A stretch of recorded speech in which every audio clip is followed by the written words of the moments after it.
రాజకీయాలు చెడ్డవే అని చెప్పే ముందు ఒకసారి ఆలోచించండి. మీ జీవితం మీద అత్యధిక ప్రభావం చూపేది ఎవరు? మీరా లేక రాజకీయ నిర్ణయాల? రాజకీయాలంటే కేవలం పార్టీలు కాదు.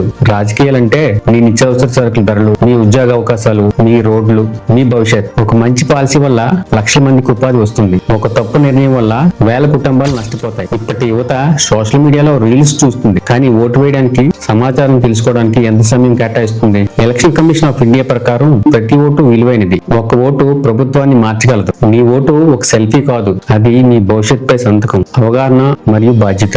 రాజకీయాలపై విమర్శించడం సులువు, కానీ అవగాహనతో నిర్ణయం తీసుకోవడం బాధ్యత. మీరు ఎవరిని ఫాలో అవుతున్నారు అన్నది కాదు, వారు ఏ విధానాలు అమలు చేస్తున్నారు అన్నదే ముఖ్యం. దేశం అంటే కేవలం మ్యాప్ కాదు, దేశం అంటే మనం. మీరు చదివితే మీ కుటుంబం మారుతుంది, మీరు ఆలోచిస్తే సమాజం మారుతుంది, మీరు బాధ్యతగా ఓటు వేస్తే దేశం మారుతుంది. రాజకీయాలను దూరం పెట్టొద్దు, అవగాహనతో దగ్గర ఉంచుకోండి. తెలుసుకోండి, ఆలోచించండి, బాధ్యతగా నిర్ణయం తీసుకోండి.